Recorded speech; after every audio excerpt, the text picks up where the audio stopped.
இந்த பூமியில வாழ்ந்த மிகப்பெரிய உயிரினம் எதுன்னு கேட்டா ப்ரீ ஹிஸ்டாரிக் டைம் பீரியட்ல வாழ்ந்து அழிஞ்சு போன டைனோசர்களை தான் நம்ம எல்லாருமே சொல்வோம்.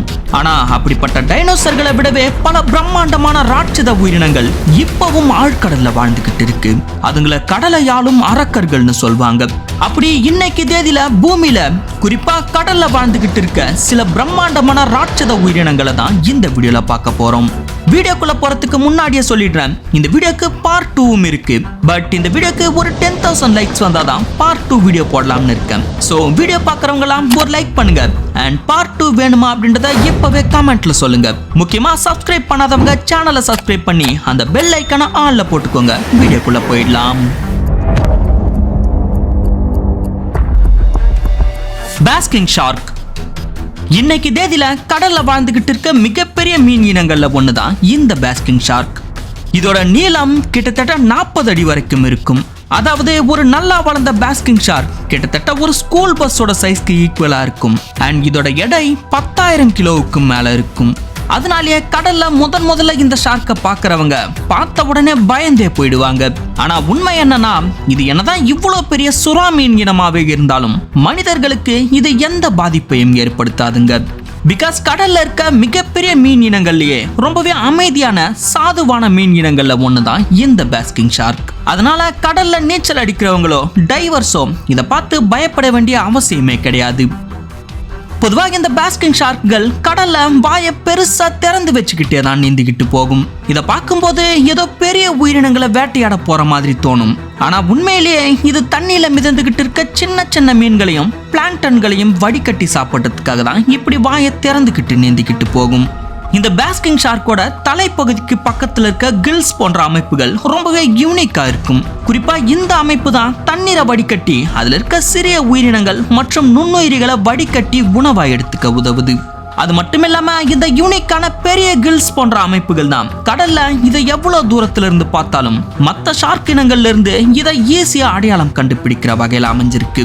பொதுவாக பாஸ்கிங் ஷார்க்குகள் வெப்பமான மற்றும் மித வெப்பமான கடல் சூழல வாழக்கூடிய மீன் வகை அப்படின்றதால அட்லாண்டிக் மற்றும் பசிபிக் பெருங்கடல்கள்ல தான் இந்த சுறாக்கள் அதிக அளவுல காணப்படுது. ஆர்டிக் மற்றும் அண்டார்டிக் மாதிரியான கடும் குளிர் பிரதேசங்கள்ல இவைகளை பார்க்கறது ரொம்பவே அரிது. அதிகபட்சம் ஆழ்கடல்ல மட்டுமே வாழற இந்த சுறாக்கள் மே மாதத்திலிருந்து ஜூன் மாதம் வரைக்கும், அதாவது இனப்பெருக்கம் காலம் வரும்போது தான் கடலோட மேற்பரப்புக்கு வர ஆரம்பிக்கும். அந்த நேரத்துல தான் நம்ம இதுங்களை பார்க்கறதுக்கான வாய்ப்புகள் அதிகமா இருக்கும். மற்ற நாட்கள்ல இந்த சுறாக்களை நீங்க நேர்ல பார்க்கணும்னு ஆசைப்பட்டீங்கன்னா கடல்ல 1000-2000 அடி ஆழத்துக்கு போய் தான் பார்க்க முடியும்.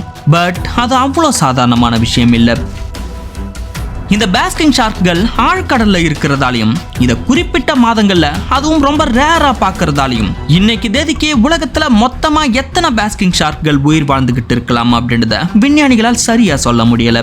ஆனா ஒவ்வொரு வருஷமும் இத கடலோட மேற்பரப்புல பார்க்கிற எண்ணிக்கை குறைஞ்சுக்கிட்டே வர்றதால கண்டிப்பா இந்த இனம் அழிஞ்சுக்கிட்டு இருக்கு அப்படின்றத மட்டும் விஞ்ஞானிகள் உறுதியா சொல்றாங்க.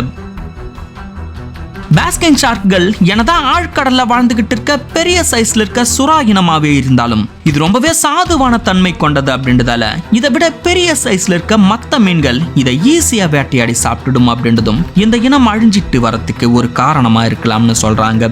பொதுவா ஆழ்கடல்னாலே ரொம்பவே கொடூரமான மிருகங்கள் மட்டும்தான் வாழ்ந்துகிட்டு இருக்குன்னு நம்மளா நினைச்சுக்கிட்டு இருக்கோம். ஆனா அங்க இந்த மாதிரியான பாவப்பட்ட உயிரினங்களை பார்க்கும்போது நமக்கே கொஞ்சம் சங்கட்டமா தான் இருக்கு. ஸ்பெர்ம் வேல் உலகத்திலேயே மிகவும் பிரம்மாண்டமான கடல் உயிரினங்கள்ல ஒன்னா பார்க்கப்படுறது தான் இந்த ஸ்பெர்ம் வேல். ஒரு முழுசா வளர்ச்சி அடைஞ்ச ஸ்பெர்ம் வேல் சராசரியா 60 முதல் 80 அடி நீளம் வரைக்கும் இருக்கும். அதாவது ஒரு ஸ்பெர்ம் வேலை கொண்டு வந்து நம்ம ஸ்ட்ரீட்ல செங்குத்தா நிக்க வச்சோம்னா 8 மாடி பில்டிங்கோட உயரத்துக்கு சமமா இருக்கும். கேட்கவே ஆச்சரியமா இருக்குல்ல. இன்னொரு ஆச்சரியமான விஷயம் என்னன்னா, உலகத்தோட அனிமல் கிங்டம்லயே மிகப்பெரிய பற்களை கொண்ட உயிரினம்னா அது இந்த ஸ்பெர்ம் வேல் தான். அதனாலதான் ஸ்பெர்ம் வேல்கள் கடலோட ஆழமான பகுதிகளில் மூர்க்கத்தனமா வேட்டையாடுற ஒரு சக்தி வாய்ந்த பிரெடேட்டரா இருக்கு. இந்த ஸ்பெர்ம் வேல்கள் பெரும்பாலும் கடலின் ஆழமான பகுதியில் வாழற பெரிய சைஸ்ல இருக்க ஸ்குவிட்கள் மற்றும் பல வகையான பெரிய மீன்களை வேட்டையாடி உணவா சாப்பிடக்கூடியது. ஒரு வளர்ந்த ஸ்பெர்ம் வேல் தினமும் 2 டன் அளவுக்கு உணவை சாப்பிடுமாம். பொதுவா ஸ்பெர்ம் வேல்கள் ஒண்ணுக்கொன்னு தொடர்பு கொள்ளவும் கடலுக்கு அடியில வழி கண்டுபிடிக்கவும் மிகவும் சக்தி வாய்ந்த கிளிக் சத்தங்களை உருவாக்கும். இந்த ஒலிதான் உலகத்திலேயே அதிக சத்தத்தை உண்டாக்கக்கூடிய உயிரின ஒலிகள்ல ஒன்னா கருதப்படுது. ஆச்சரியம் என்னன்னா இந்த சத்தம் கடலுக்குள்ள கிட்டத்தட்ட 230 கிலோமீட்டர் தூரம் வரைக்கும் கேட்குமாம். இன்னொரு வியப்பான விஷயம் என்னன்னா இந்த ஸ்பெர்ம் வேலோட மூளைதான் இன்னைக்கு காலகட்டத்துல பூமியில வாழ்ந்துகிட்டு இருக்க எல்லா உயிரினங்களை விடவும் மிகப்பெரிய மூளையா கருதப்படுது. ஆனா அதுக்காகலாம் இதுதான் உலகத்திலேயே புத்திசாலித்தனமான உயிரினம் அப்படின்னு சொல்லிட முடியாது. பல நூறு ஆண்டுகளா மனிதர்களால் அதிகமா வேட்டையாடப்பட்டு வர உயிரினங்கள்ல ஸ்பெர்ம் வேலும் ஒண்ணு. அதுக்கு காரணம் இதோட தலைப்பகுதியில் இருக்க ஸ்பெர்மாசிட்டி அப்படின்னு சொல்லப்படுற விலை மதிக்க முடியாத வேக்ஸ் போன்ற பொருள். இந்த ஸ்பெர்மாசிட்டியை பயன்படுத்தி ரொம்பவே காஸ்ட்லியான காஸ்மெட்டிக்ஸ், சோப், ஆயில் போன்ற பொருட்களை தயாரிக்கிறாங்க. இதுக்காகவே கடந்த காலங்கள்ல ஆயிரக்கணக்கான ஸ்பெர்ம் வேல்கள் கொடூரமா வேட்டையாடப்பட்டிருக்கு. முன்னொரு காலத்துல எடுத்த கணக்கெடுப்பு படி உலகம் முழுக்க சுமார் 1.1 மில்லியன் கணக்குல இருந்த ஸ்பெர்ம் வேல்களோட எண்ணிக்கை மனிதர்களால் தொடர்ந்து வேட்டையாடப்பட்டு வந்ததால இப்ப சில ஆயிரங்கள்ல தான் இருக்கு. Giant squid. ஆழ்கடல்ல வாழற உயிரினங்கள்லயே மனிதர்களுக்கு இன்னமும் முழுமையா புரியாத மர்மமான ஒரு உயிரினம் தான் இந்த ஜெயண்ட் ஸ்குவிட். இந்த ஜெயண்ட் ஸ்குவிட் உலகத்திலேயே மிகப்பெரிய முதுகெலும்பில்லாத உயிரினங்கள்ல ஒன்னா கருதப்படுது. அண்ட் இது கிட்டத்தட்ட 40 அடி நீளம் வரைக்கும் வளரக்கூடியது. இத வீடியோல பார்க்க வேணா சின்னதா தெரியலாம், ஆனா நேர்ல பாத்தீங்கன்னா பயந்தே போயிடுவீங்க. இந்த உயிரினத்தை பத்தி ஸ்டடி பண்றது விஞ்ஞானிகளுக்கு பெரிய சவாலா இருந்துகிட்டு வருது. காரணம் ஜெயண்ட் ஸ்குவிட்கள் கடலின் மிகவும் ஆழமான பகுதிகளில் தான் வாழ்ந்து வருது. சோ மனிதர்கள் போக முடியாத அந்த ஆழ்கடலோட இருண்ட சூழல்ல இதுங்களை கண்டுபிடிக்கிறதே ரொம்பவே கஷ்டம். அதனாலதான் பல ஆண்டுகளா இந்த உயிரினம் பற்றிய தகவல்கள் பெரும்பாலும் இறந்த நிலையில கரை ஒதுங்கிய மாதிரிகள் அல்லது மீன்பிடி வலைகள்ல சிக்கியவற்றின் மூலமா தான் கிடைச்சிக்கிட்டு இருக்கு. ஆனா 2012 அதிசயத்தக்க வகையில ஜப்பானை சேர்ந்த ஒரு ஆராய்ச்சியாளர்கள் குழுவுக்கு ஆழ்கடல்ல போயிட்டு உயிரோடு இருக்க ஒரு ஜெயண்ட் ஸ்குவிட்டை முதலா வீடியோ பதிவு செய்ய வாய்ப்பு கிடைச்சிருக்கு. பல கடினமான முயற்சிகளுக்கு பிறகு அவங்க ஆழ்கடலுக்கு போய் அந்த அரிய வகை உயிரினத்தை கண்டுபிடிச்சு வெற்றிகரமா படம் பிடிச்சிருக்காங்க. அதன் பிறகு மேற்கொள்ளப்பட்ட ஆய்வுகள்ல பல ஆச்சரியமான தகவல்களும் வெளிவந்தது. குறிப்பா ஜெயண்ட் ஸ்குவிட்களோட நீளமான டென்டகல்ஸ் தான் அதுங்களோட மிகப்பெரிய ஆயுதமா செயல்படுது. உதாரணத்துக்கு இதுங்களோட மிகப்பெரிய டென்டகல்ஸை வச்சு 30 அடி தூரத்துல இருக்க இரையை கூட இதுங்க கவ்வி பிடிச்சு கொள்ள முடியுமாம். அதுக்கு உதவியா டென்டகல்ஸ்ல இருக்க ரொம்பவே சக்தி வாய்ந்த உறிஞ்சும் அமைப்புகள் இரையை தப்பிக்க விடாம ஸ்ட்ராங்கா பிடிச்சுக்கிற வகையில் அமைஞ்சிருக்கு. ஜெயண்ட் ஸ்குவிட்களை பத்தி பேசும்போதே அதனோட கண்களை பத்தியும் சொல்லி ஆகணும். பிகாஸ் உலகத்தோட அனிமல் கிங்டம்லயே மிகப்பெரிய கண்களை கொண்ட உயிரினம்னா அது இந்த ஜெயண்ட் ஸ்குவிட் தான். இதோட ஒரு கண்ணின் விட்டம் மட்டுமே 10 இன்ச் சைஸ்க்கும் அதிகமா இருக்கும். இவ்வளவு பெரிய கண்கள் இருக்கிறதால தான் சூரிய ஒளி கூட எட்டாத அந்த ஆழ்கடலின் மங்கலான இருளிலும் சுற்றுப்புறத்துல என்ன நடக்குது அப்படின்றத இதுங்களால துல்லியமா பார்க்க முடியுது. இந்த ஜெயண்ட் ஸ்குவிட்கள் பார்த்த உடனே பயத்தை ஏற்படுத்தக்கூடிய வினோதமான அமைப்போடு இருக்கிறதாலேயே பல நூற்றாண்டுகளா மாலுமிகளோட கதைகள்ல இடம்பெற்ற கடல் அரக்கன் பற்றிய கதைகளுக்கும் இந்த ஜெயண்ட் ஸ்குவிட்கள் தான் ஒரு முக்கிய காரணமா இருக்கலாம்னு ஆராய்ச்சியாளர்கள் கருதுறாங்க. இன்னமும் மனித இனத்துக்கு முழுசா பரிச்சயம் இல்லாத இந்த மாதிரியான உயிரினங்கள் தான் ஆழ்கடல்ல இன்னமும் மனிதன் அறியாத எத்தனையோ ரகசியங்கள் மறைஞ்சிருக்கலாம் அப்படின்றதுக்கு சிறந்த உதாரணமா இருக்கு. வேல் ஷார்க்.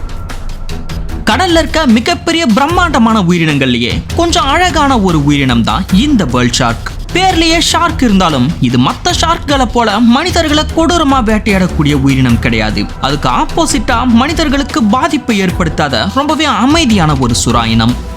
ஒரு முழு வளர்ச்சி அடைஞ்ச வேல் ஷார்க் சுமார் 40 முதல் 60 அடி நீளம் வரைக்கும் இருக்கும். கடலுக்கடியில இந்த உயிரினத்தை நேர்ல பார்க்கிற அனுபவம் பல டைவர்களோட வாழ்க்கையில மறக்க முடியாத ஒரு அழகான தருணமாவே இருக்கும். பார்க்க இவ்வளவு பெரிய உடல் அமைப்பு இருந்தாலும் வேல் ஷார்க்குகள் பெரும்பாலும் சிறிய மீன்கள், மீன் முட்டைகள், இறால் மற்றும் பிளாங்டன்கள்னு சொல்லப்படுற மிக சிறிய கடல் உயிரினங்களையே உணவா சாப்பிடுது. இதுங்க உணவு தேடும் போது தன்னோட மிகப்பெரிய வாயை திறந்து கடல் நீரை உள்ள இழுத்துக்கிட்டு அதுல இருக்க உணவை மட்டும் வடிகட்டி சாப்பிடும்.